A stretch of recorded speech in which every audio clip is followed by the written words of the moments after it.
Hello, everyone. My name is Ruth Lapoisson-Eiffel. I'm the new Vice President of Diversity, Equity, and Inclusion here at the Council on Foundations. We are super excited to have Equity in the Center, which is a project of ProInspire, here with us today to talk to us about their research and about how we can build equitable cultures within our organizations and in very practical ways. So I just wanted to do a little bit of housekeeping. There will be opportunities for folks to ask questions, but feel free to click on the questions box, which is in the toolbar that you have there, and feel free to type in any questions so that you don't forget them, and we'll make sure that those questions are moderated to our speakers. Also, please just make sure that your phone is on mute so that we don't hear any background noise. The webinar will be recorded, and so you'll receive a link in the next couple of days to the webinar in case you want to use it, watch it over again, or share it with any of your colleagues. So I'm going to go ahead and turn it over to our speakers. We have Kay Suarez, who is the Director of Equity in the Center, and Andrew Plumley, who is the Senior Program Manager. Are you guys able to use your mics? We are. Okay. Good morning. Thank you. Thank you so much. Yes, thank you. I'm Kay Suarez, Director of Equity in the Center, and Andrew, do you want to introduce yourself? Yeah, hi everyone. Thanks for joining us today, and thanks to Council on Foundations for having us. I'm Andrew Plumley, Senior Program Manager at Equity in the Center. And this is Kay again. Do you want to go ahead and kick it off, Andrew? Kay, why don't you start it out? That's perfect. Okay. So we thought we'd start just quickly by giving you an overview of Equity in the Center. Some of you may have attended our workshops at conferences or engaged with us at some point in the past year or so. But as Ruth mentioned, we're a project of ProInspire, which focuses on leadership development in the social sector. So our specific focus is on supporting nonprofit and philanthropic organizations in building a race equity culture. Equity in the Center was founded back in 2015 as a collaborative that grew out of the Annie E. Casey Talent Pipelines Learning Lab. And the goal was to shift mindsets, practices, and systems within the social sector to increase race equity. And our publication, which focuses on building a race equity culture, is really our first offering in that regard. So our goals are to support organizations in building a race equity culture, to help them in defining and implementing and advancing race equity inside of their organizations, and hopefully to support our colleagues in centering race equity as a core goal of social impact. So in addition to the research, we host convenings to discuss the race equity culture research, and also will continue to develop tools and resources based on the research over the course of the next year. Great. There is a little bit of a delay when I advance the slides, so apologies.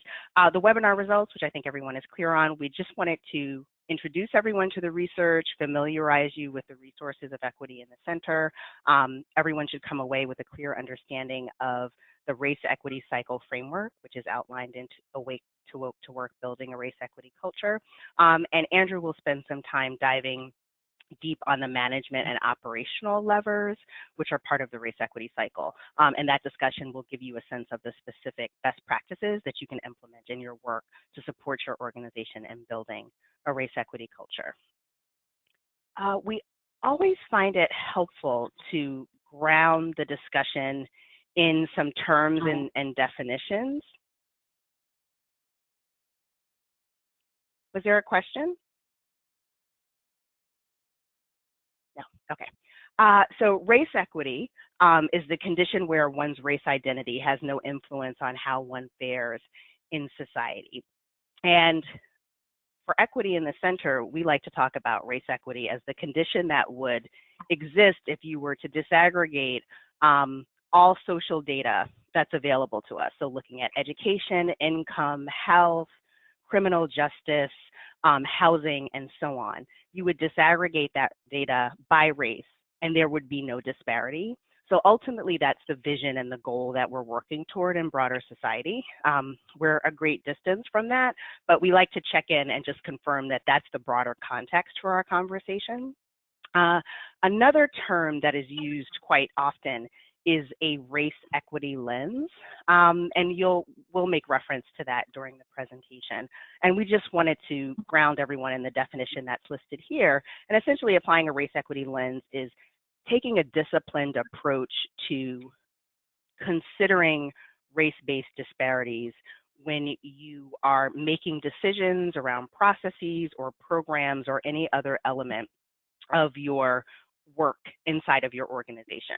It's applying the lens to identify disparate outcomes, patterns of disadvantage, and sometimes the root cause. Lastly, a race equity culture, which some of you may be familiar with if you've read the publication, is essentially a culture that's focused proactively on the counteraction of social and race-based inequities inside and outside of the organization. So an organization would be working to mitigate disparities in, say, in compensation, staff engagement, professional development inside of the organization. And at the same time, publicly, they would be advocating for the broader adoption of management and operational tactics that would help other organizations to build a race equity culture. I'll pause there just to see if anyone has any initial questions before I move on.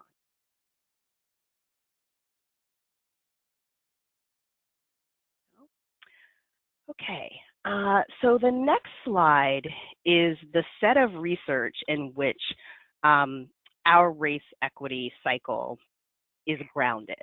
And some of these numbers may be familiar to folks on the call if you've read Building Movement Project's excellent Race to Lead series, if you're familiar with D5's work, or if you've read the board source publication on diversity at the board level of nonprofit organizations. We make the case that the social sector needs to build a race equity culture to address the racial leadership gap that those three data sets highlighted. Generally, when you talk about DEI, not just in the nonprofit sector, but in the for-profit sector as well, there's a general belief that the more people of color or Native people that you recruit to the sector, that you bring into the pipeline, that over time, they will quote unquote naturally rise to the top. And so what we have found is that that is not the case, despite a pretty intentional focus on cultivating diverse leadership for the past 20 or more years through fellowships and other resources that have been brought to bear within organizations and across the sector. The snapshot that you see on this slide is still the reality in nonprofit and philanthropic organizations. People of color are roughly 40% of the working population, and in the Building Movement data, people of color includes Native people as well as Black and Brown racial identities. Yet, when you look at the CEO position, when you look at the board, we're only represented at 10%. And when you look, or at board chairs rather, 10%. And then when you look at the broader board, the representation is about 16%. So there's a gap there that doesn't align with proportional representation if you were to look at the population broadly. Often as part of diversity discussions, people will say that individuals of color or Native individuals are not interested in senior positions or that they are not qualified for those positions. And so the second and third graph just highlight that the Building Movement data found that's not the case. More often than not, people of color are more likely than a white peer to be interested in the top job at their organization. And when it comes to level of education, there isn't any statistical difference in educational criteria between persons of color and white people within nonprofit organizations. So our theory is that structural racism underlies the racial leadership gap in the social sector, and our theory is that if we are intent about building a race equity culture, that you would see this gap narrow over time. The next slide is the race equity cycle itself. This COG, as one of my colleagues refers to it, was developed over the course of a year when we convened our advisors. We have a group of about 120 advisors who are nonprofit and philanthropic executives, DEI consultants, and funders who participated in a series of working sessions where we essentially workshopped the race equity cycle. We supported organizations in talking about what does it look like when an organization moves from what we would traditionally refer to as diversity to inclusion to equity, in that order, because equity is ultimately the outcome that we're working toward. So we've reframed diversity as the awake stage of the race equity cycle. That's the stage of the organization when you're focused on transactional work around race equity. So looking generally only at representation of people of different races as an indicator at that stage of work. At the next stage, what we've traditionally called inclusion, we reframe that as woke, and we talk about organizations having evolved to the point where they're beginning to transform their organizational culture to be inclusive of the lived experiences of Native people and people of color inside and outside of the organization. So moving beyond just counting the different types of people of different colors who work at the organization, to beginning to make an intentional connection between the lived experiences of diverse people inside of the organization and outside of the organization, and making an intentional connection to the organization's ability to attain that mission. So talking about the experiences of people of color as valuable and essential to achieving an organization's mission. Lastly, but I use the word lastly with a caveat because this is a cycle, it's not a progressive process that happens in a linear way, is what we call the work stage or equity. And organizations at this stage have succeeded in building a race equity culture. They're explicitly focused on mitigating racial disparities inside of their organization and then working toward the adoption of policies and procedures that would drive race equity in society more broadly. I will note that based on where an individual sits inside of an organization, they can have a different experience of where their organization is on the race equity cycle. So for example, if I work in the office of the president, I might describe my organization as awake. But if I work in a community-facing role, potentially as a program officer or in some other capacity, that means I'm engaged with the community. I may experience the organization as being at the woke or work stage, and that is normal. Generally, when individuals from an organization get together, they'll all agree on where the organization is overall, but there is some variation in their experience based on their role, their seniority, length of time, and capacity with the organization. The levers that you see around the outside of the COG are the 7 management and operational levers we identified as being critical to helping organizations move through the race equity cycle. And we've identified in the publication a set of best practices for each of the levers that outline or illustrate how organizations move from awake to woke to work. And with that, I'll hand it off to Andrew. Thanks, Kay. Before we move on, are there any questions about the race equity cycle that you'd like answered before we go into the operational levers? Just give a few seconds for people to answer, just in case. And we'll also have time at the end for overall questions. So if we don't get them answered now, that's perfect. Okay, great.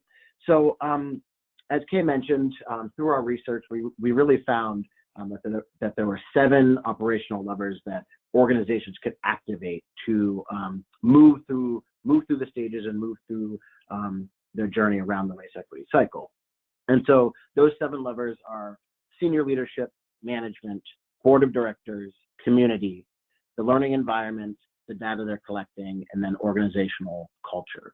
And today we're going to go over senior leadership and board of directors for sure. We might have time for one more depending. So let's just dig right in. And actually, I'll say before we get in, it was really we found that organizations have personal set of beliefs and behaviors, policies and practices, and then data they're collecting around these operational levers. And what we'll show you now is that for those behaviors and beliefs, policies and practices, and data, there's also different stages that we found organizations to be in. So again, awake, woke, and work. So when we get into these, what we really want you to see is the progression of what it looks like and feels like to be in that specific stage. And so we'll get right in here. So for senior leadership, for the senior leadership level, for the awake stage of organization, for personal behaviors and beliefs, you know, the organization really believes that diverse representation is important, but they don't really have the language, and they're not super comfortable discussing issues tied to race and racism. For policies and processes, they're really, most of the responsibility of all the diversity, equity, and inclusion practices live within the HR department and are not spread out and embedded in other departments and other teams. In terms of data in the awake stage for senior leadership, you know, they've started to gather data about race disparities in the populations they serve, but they don't really know exactly what to do about that data yet.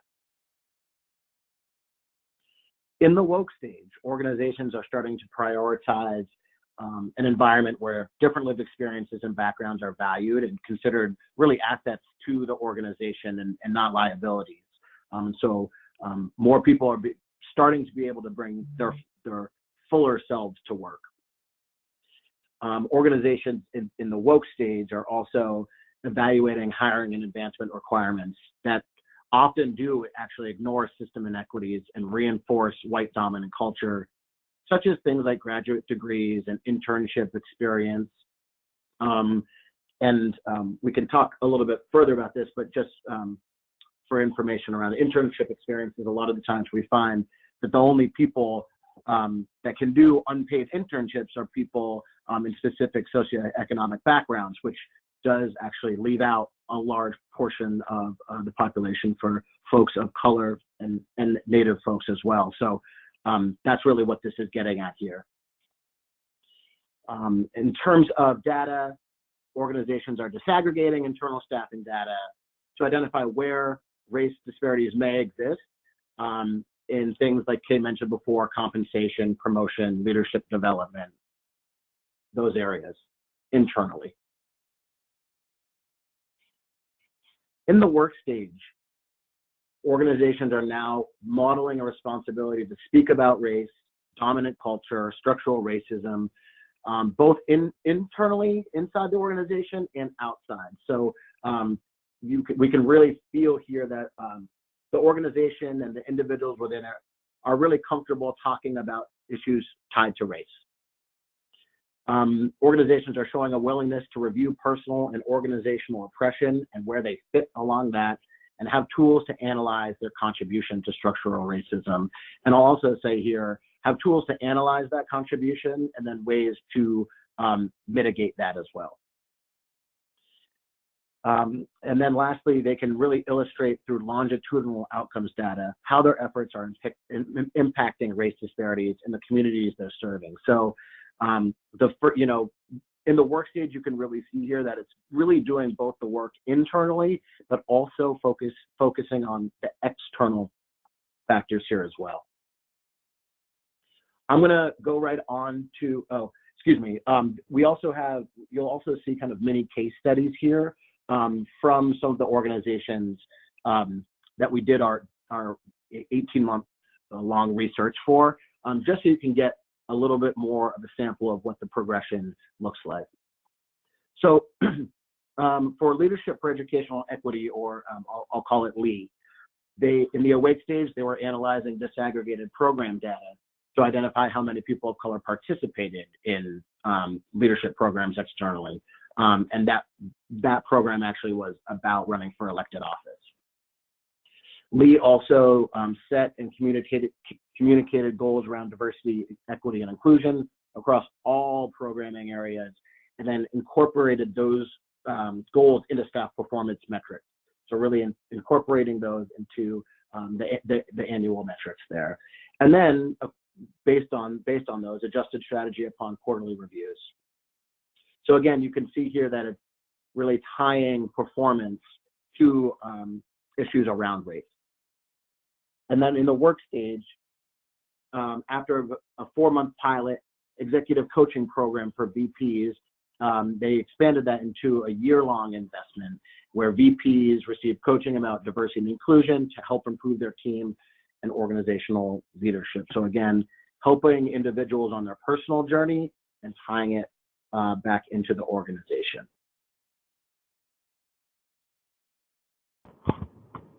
Hey, Andrew, do you mind if we take a pause real quick? It seems like folks have quite a few questions. Yes, yeah, we can dig into questions here. Okay. So the first question says, do you find that organizations moving through the cycle is an ongoing process, or do you successfully achieve inclusion/woke and maintain at that level?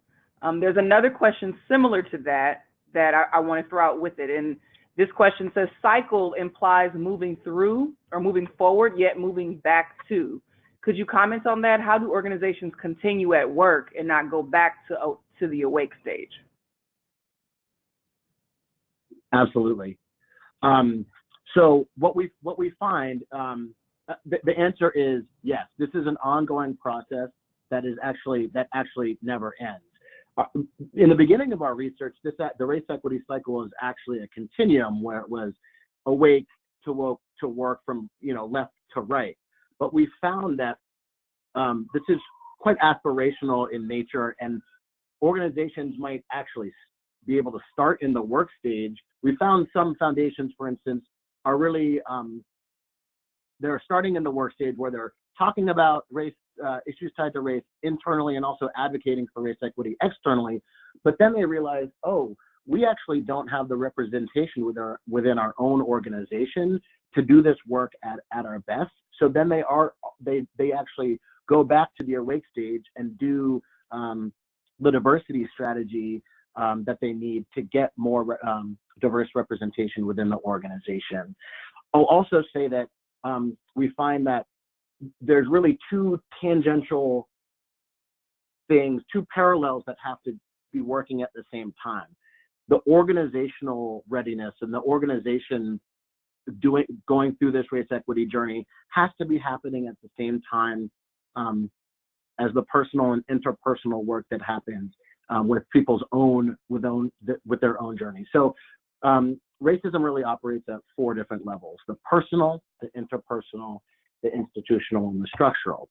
And so if individuals within the organization don't do the personal and interpersonal work, at the same time the organization is focused on kind of that institutional and structural work, it's not going to work out, because you'll always be waiting for people to feel comfortable talking about race within an organization.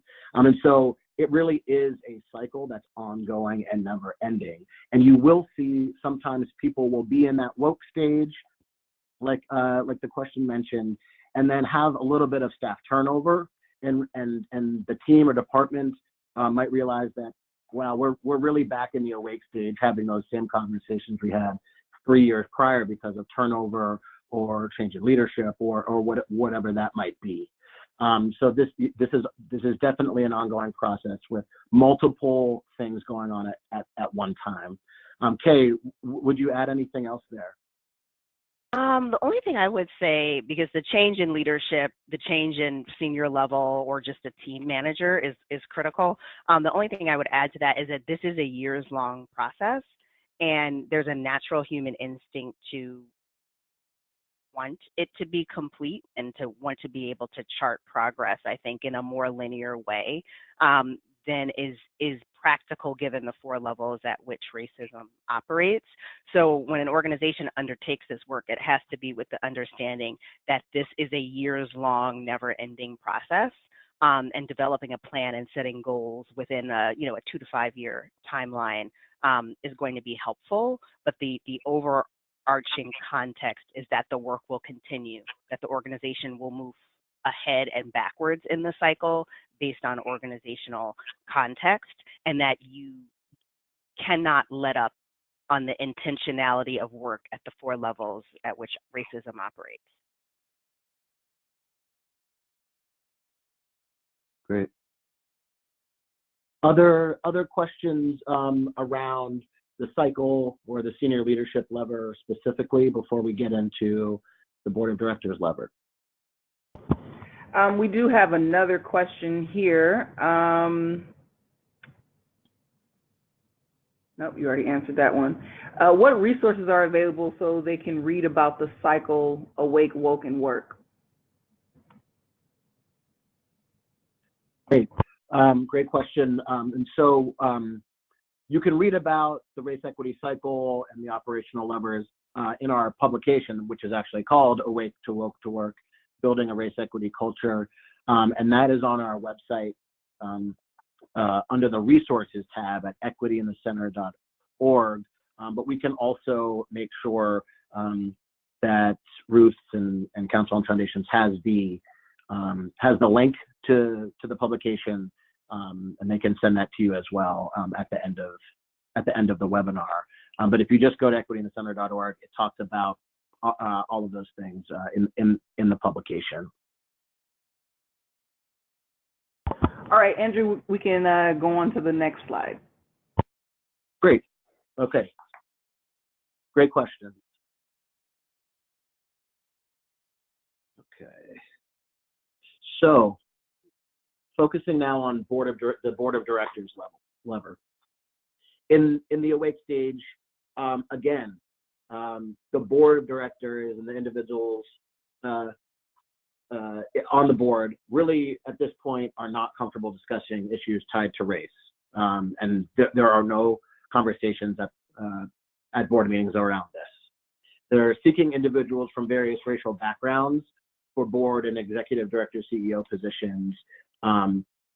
They're trying and might be successful and might not be at the awake stage. And then really the boards at the awake stage have limited understanding about race disparities in the populations the organization is serving. And so really there's a big disconnect between their understanding of what their organization is doing in terms of the communities they're serving. At the woke stage, boards are creating and sustaining practices around shared norms, vision, values, and policies to foster an inclusive environment that encourages and values differing viewpoints. So again, it's really fostering an environment around diverse folks, diverse viewpoints, and making sure that individuals are bringing their full selves into the board. They're evaluating board membership requirements that ignore systemic racial inequities and reinforce dominant culture. Again, things like minimum donation amounts and conventional prestigious backgrounds.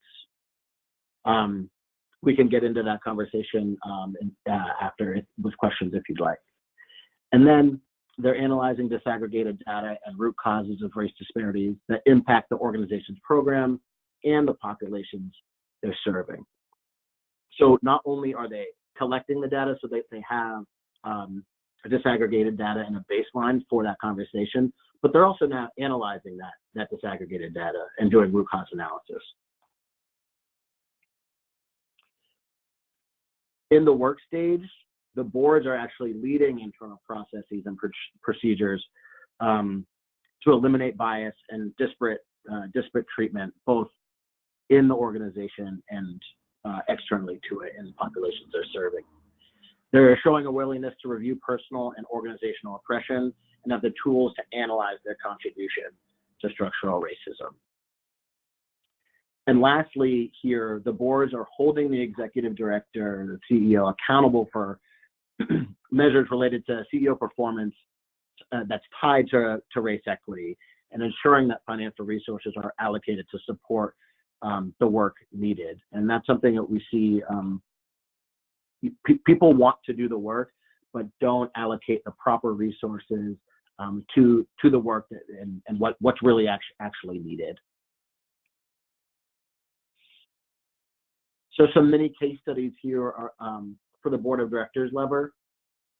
In the awake stage, Year Up conducted a review of its board member selection process, and based on the outcomes, revamped the composition of the board to include racially diverse alumni in its programs, with the express purpose of providing a unique perspective and skill set. So really bringing people in who are actually getting served by those programs. In the woke stage, Year Up did its own learning around diversity, equity, and inclusion, and developed a specific special task force comprised of board members and staff who reviewed board policies and outlined recommendations for change. And so here, I'm sure some of your organizations, or you've heard some organizations develop a DEI task force, and that's basically what this is. That looks at the organization's policies and processes. In the work stage, Year Up added trainings on diversity and inclusion to the board onboarding process so that every board member had the same base level of DEI knowledge. And then the board's quarterly learning sessions are focused on different diversity topics, including systemic racism, privilege, and privilege that are related to Year Up's work. And I think this one is a really good example. Having a shared language around diversity, equity, and inclusion, and race equity generally is super important to have meaningful conversation around this, because we find a lot of times that, for the amount of people, everyone has a different definition of what diversity or equity and inclusion is to them. So really creating shared knowledge and shared understanding around these topics is very helpful for folks. So I'm going to pause here.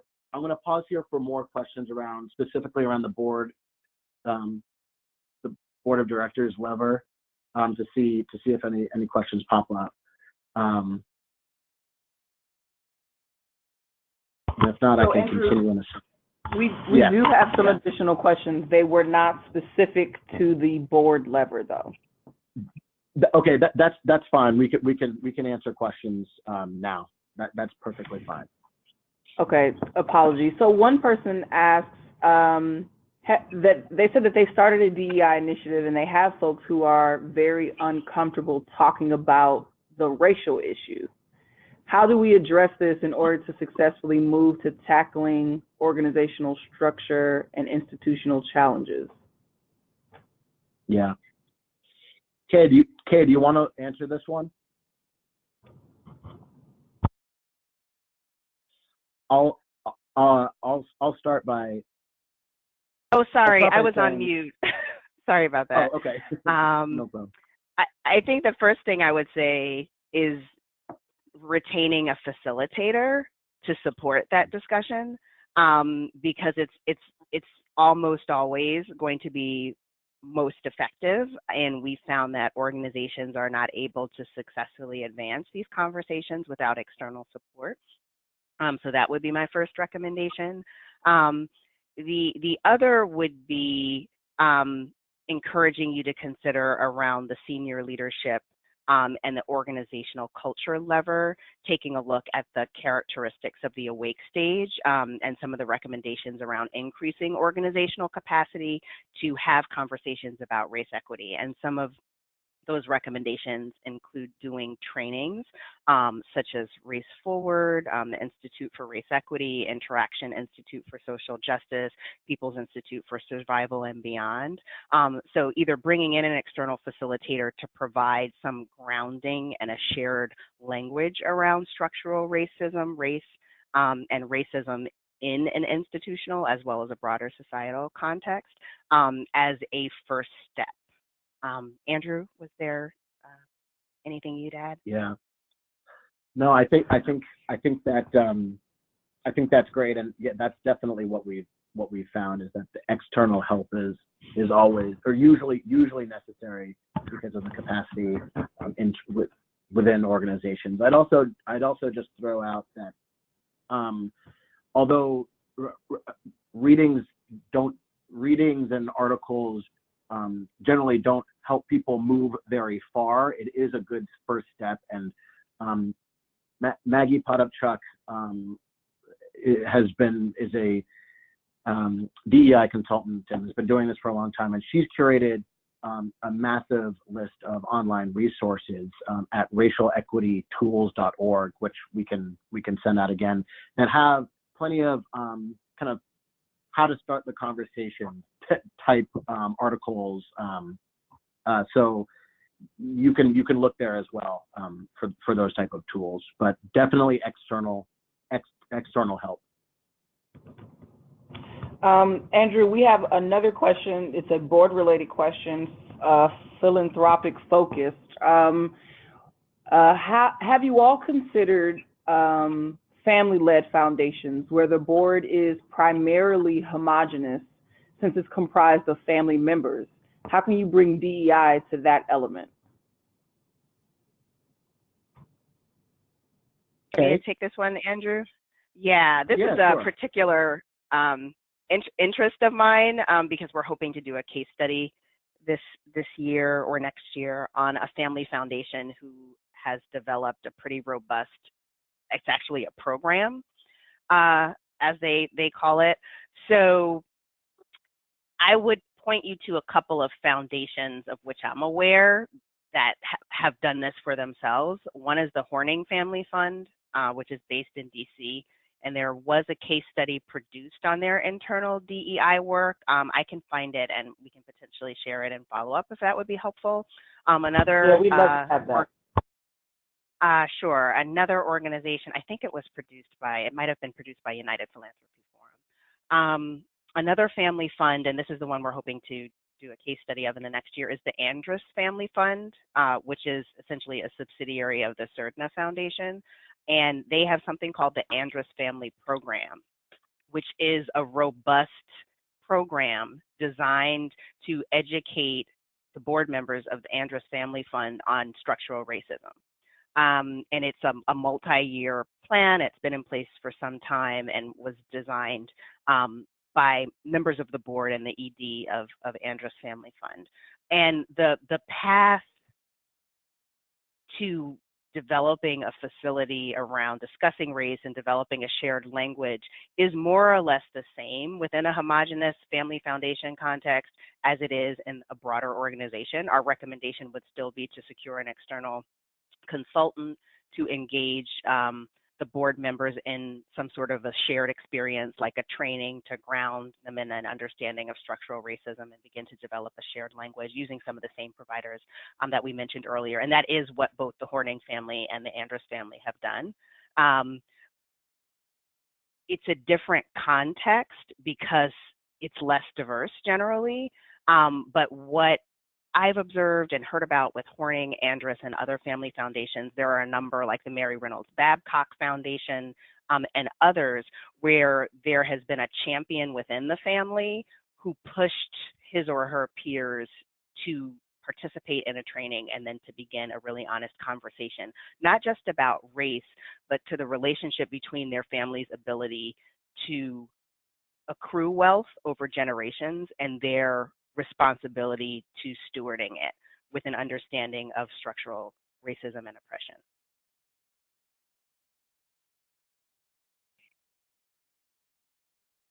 Okay, we have one more question. Thank you for answering that one, Kay. The last question is, what if the executive leadership doesn't want to engage in the work?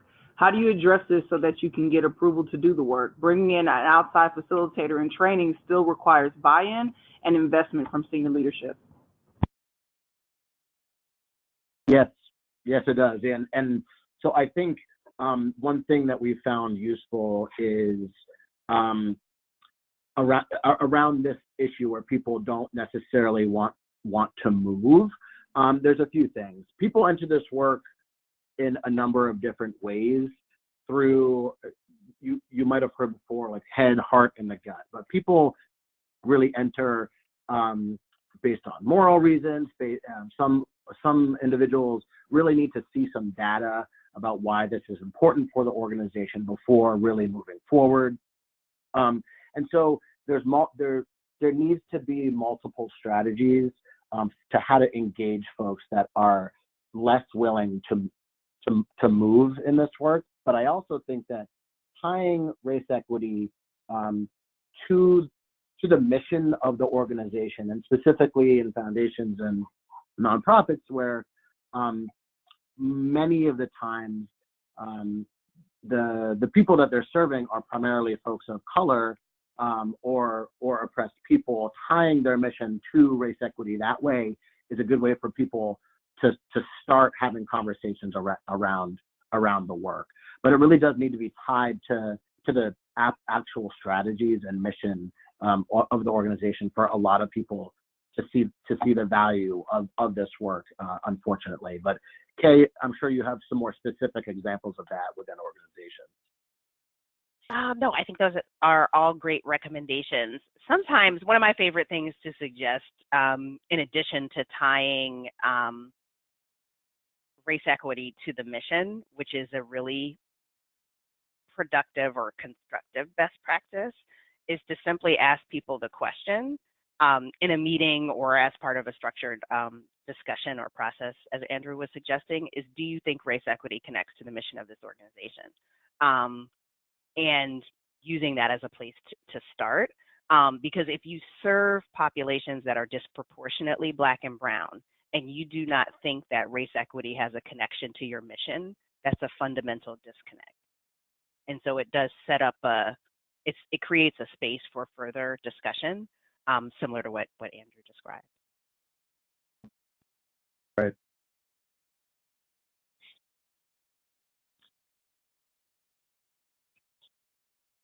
Other questions? Nope, go ahead, Andrew. We want to definitely give you guys time to get through the other levers. Okay. Perfect. So we're going to go through the community lever now as well, and then we'll do some questions after that. Well, we have time. So onto the community lever. In the awake stage for the community lever, organizations are valuing the community and populations they serve, and of course, we're believing that the actual community is worthy of partnership and investment. Otherwise, obviously, the organization wouldn't be doing what it's doing. They're encouraging staff to volunteer in the community by providing paid time off to do so. And they're using data analysis to assess the racial impact of their work on the communities that they're serving. So really, really focused externally here. In the woke stage, organizations are regularly seeking community input on programs and services they provide or intend to provide. So really, it's coming from a place of community really knowing what's best for themselves, and not necessarily the organization and the folks inside the organization that know. In terms of policies and processes, organizations have community representation at the board level, either actually as a seat on the board or through some sort of community advisory board that helps the board through process. And then organizations at the woke stage are disaggregating data to adjust programming and educational goals to keep pace with the changing needs of the communities they're serving. And again, so this means that you actually have to listen to the community in which you're serving to make sure that you're on pace with the needs of the people. In the work stage, organizations expect staff to work with the community to co-create solutions to problems as a key way to meet the organization's mission. And again, so this is really listening to the community, having multiple feedback loops to co-create solutions. And I'll say here that this is difficult because this takes much more time. Co-creation and partnership takes a lot longer to do. It's not as efficient, but this is exactly what people in the organizations in the work stage are doing. They're co-creating solutions. They're also defining criteria and processes for grant awards and partner selection using a race equity lens. And lastly, they're measuring improvement using baseline data to see if program solutions are having a positive impact on the community in terms of mitigating disparities. So in the awake stage and for the community level, ANE-EKC Foundation encouraged staff to volunteer their time to work on race equity goals in the communities they're serving, and they used they had paid time off to do that. At Year Up, for the woke stage, they held conversations with stakeholders to identify the community's perspective on how well Year Up was doing in terms of its diversity efforts. So they actually had community conversations where the community could talk about how well they were doing in terms of diversity, equity, and inclusion, and there was a level of accountability there to the community in which they're serving. For the work stage, ANE-EKC Foundation defined the work of race equity as mission critical, along with the organization's need to understand and embrace race equity work internally. So they made clear connections between internal and external equity work and the foundation's overall outcomes. And we just talked about this a little bit, but that this is a really important piece. If race equity is not kind of core to your mission and you're serving Native or Black and Brown folks, there's a lot of dissonance there. But if you can tie these things to your overall mission, I think folks will be much more able to go on this journey. I'm gonna again open it up for questions around the community lever. I'll just give a few seconds here.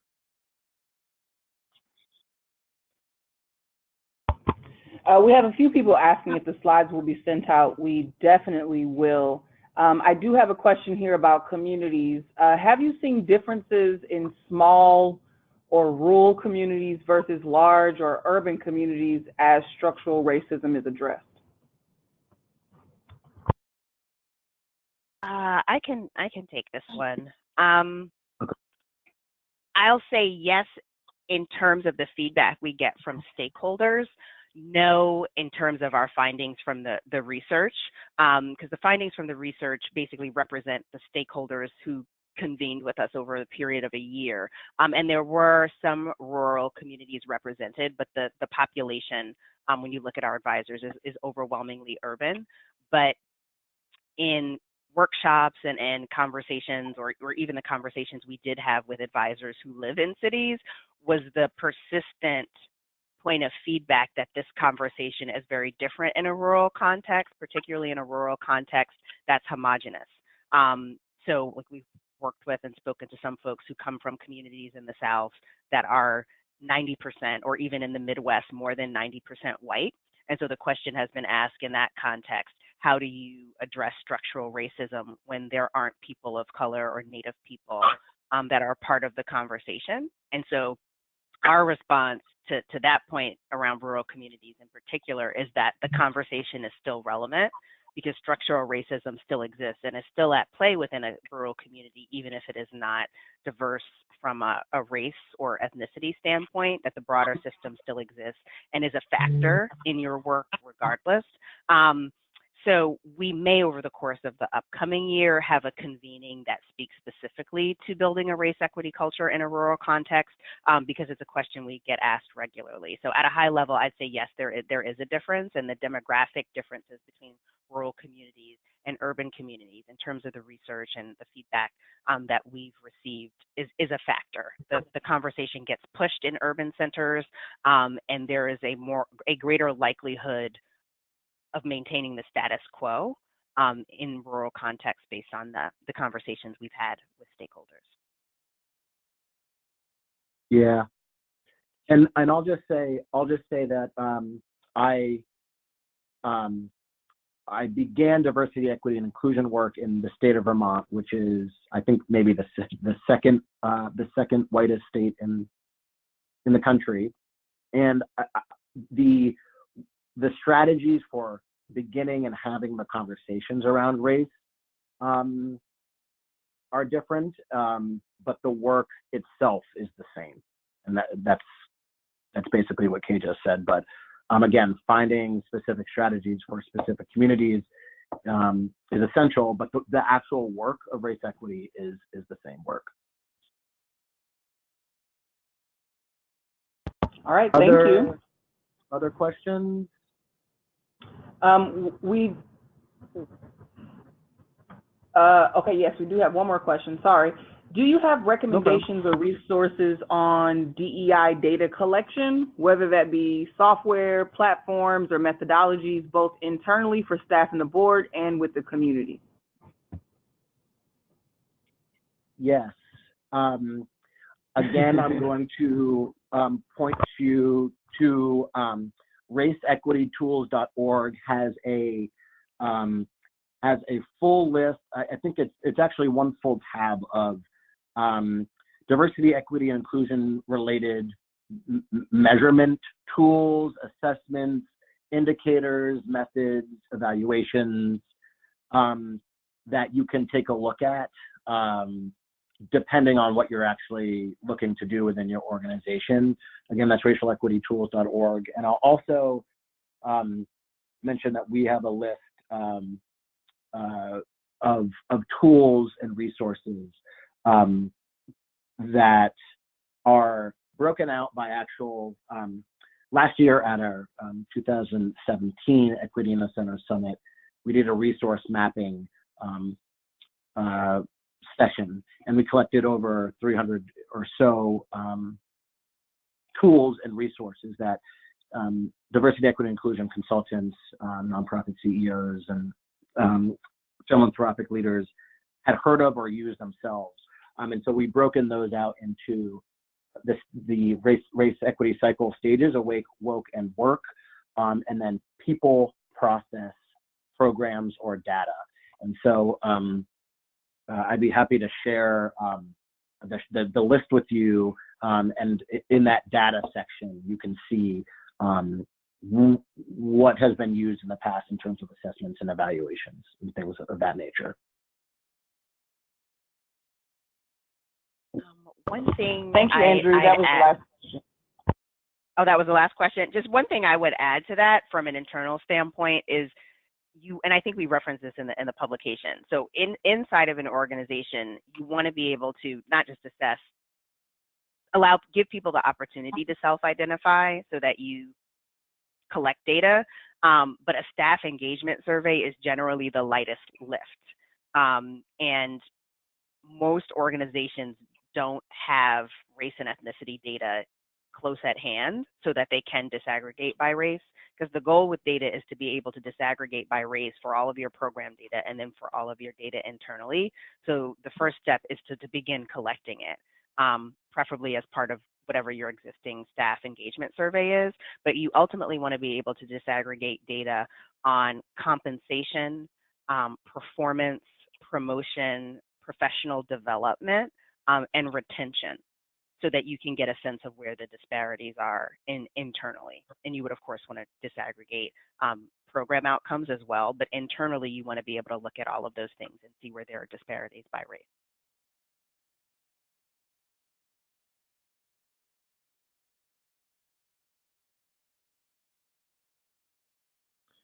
Awesome. Well, if there are no more questions, we'll make sure that these slides are available to you. And if you have any other questions, feel free to reach out to either Kay or me. And you can, our email addresses are on equityinthecenter.org, so feel free to reach out. Our marketing department would yell at me if I didn't say you should follow us on Twitter at Equity in the Center with CTR, and then K, and my handles are there on the screen. And lastly, I just want to say thank you to Ruth and Kelsey and Council on Foundations for having us. Thank you for joining us, all the participants. And we have our 2018 Equity in the Center Summit on October 9th and 10th in Baltimore, Maryland this year. If you like this webinar, if you want to have more conversations around race equity and how organizations are successfully transitioning from stage to stage, you're going to hear a lot more stories from individuals that have actually done this within organizations. And it really is a great convening for these types of conversations. So please join us then, and you can find more information about Equity in the Center Summit at our website at equityinthecenter.org under the summit. Kay, yeah, so Kay and Andrew, isn't there some sort of certification that folks might be able to sign up to receive at the Equity in the Center Summit? No. No, okay. It's a conference. Yeah, we don't offer a certification around like the race equity cycle. There is a training on the day after the summit that people can opt into. The People's Institute for Survival and Beyond is doing a one-day training for folks who want to stay a third day and participate in that. Got you. Okay. And then, so lastly, we have 2 more minutes, and I just wanted us to take a moment to answer one question that, you know, I'm sure it can be answered briefly, but try as you might. Why is it important for organizations that either they're going into creating a DEI strategy, or they've just started a DEI strategy, or they've been in DEI for a long time, but they have not specifically done work that focuses on racial equity? Why is it important for them to pull out racial equity and to specifically call it out in their DEI strategies?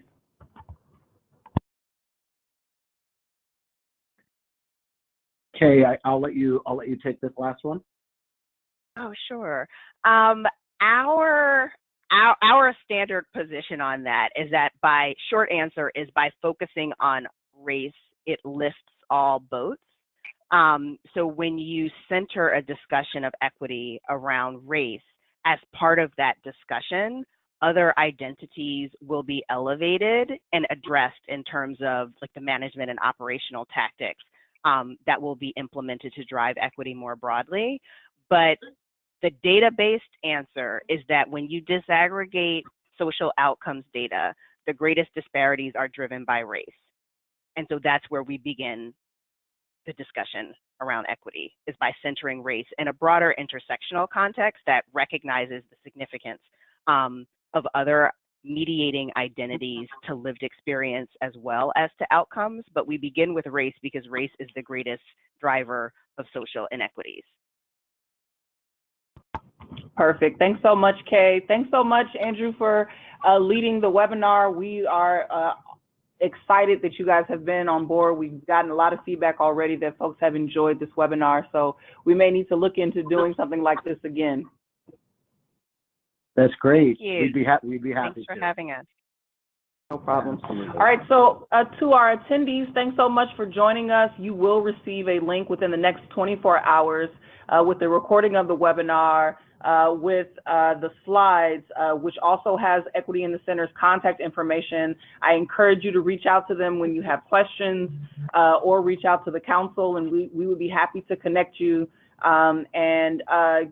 Kay and Andrew, if you have any resources that you guys want us to send along with the link, go ahead and forward that to me and Kelsey, and we'll make sure all of your attendees get that. Great. Thank you. Thank you so much. All right, everybody. Have a great day. Get some lunch. We'll talk soon. Take care. Take care. Bye-bye. Bye. Bye.